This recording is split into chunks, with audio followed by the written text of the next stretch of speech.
இன்றைக்கி நம்ம சேனலில் ஒரு பிரெட் ஸ்வீட் ரெசிபி தான் பார்க்க போகிறோம். அதுக்கு முன்னாடி நம்ம வீடியோ பார்க்குறவங்கள நம்ம சேனலுக்கு ஒரு சப்ஸ்கிரைப் அண்ட் லைக் பண்ணிக்கோங்க. இதுக்கு ஒரு பாத்திரத்தில் 1/4 லிட்டர் அளவுக்கு கெட்டிப்பால் எடுத்துருக்கிறேன். இது கூட ஒரு ஏலக்காய் நசுக்கி போட்டுக்கோங்க. 4 ஸ்லைஸ் பிரெட் எடுத்துருக்கிறேன். பிரெட் இந்த மாதிரி கட் பண்ணி வச்சுக்கோங்க. நான் வீடியோவில் காமிக்கிற மாதிரி. நான் சைடெல்லாம் எடுக்கல, அப்படியே எடுத்துருக்கிறேன். இப்போ எண்ணெய் சூடாக இருக்குது. இப்போது இந்த ப்ரெட்டை அதில் போட்டுடலாம். நல்லா கோல்டன் ப்ரௌன் வர வரைக்கும் ஃப்ரை பண்ணிக்கோங்க சிம்மில் வச்சு. 2 பக்கமும் நல்லா கலர் வந்தவுடனே எடுத்து வச்சிடலாம்.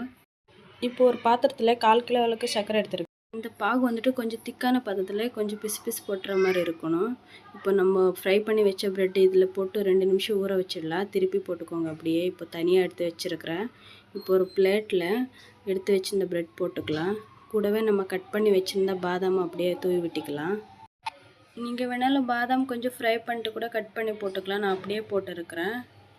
இப்போது நம்ம ஏற்கனவே காய வச்சிருந்த பாலில் சர்க்கரை போடலை, அதை அப்படியே கொஞ்சம் மேலே ஊற்றிக்கலாம். பாதி அளவுக்கு ஊற்றினா போதும், பாதி அப்புறமா ஊற்றிக்கலாம்.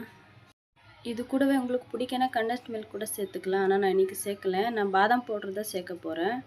ஒரு 2 ஸ்பூன் பாதாம் பவுட்ரு போட்டுக்கோங்க. மேலே அப்படியே தூவி விட்டுக்கோங்க. பாதாம் பவுட்ரு போட்டு திருப்பி நம்ம கட் பண்ணி வச்ச பாதாம் கொஞ்சம் சேர்த்துக்கலாம். இதெல்லாம் சேர்த்துட்டு இப்போது திருப்பி இருந்த பால் கொஞ்சம் ஊற்றிக்கலாம்.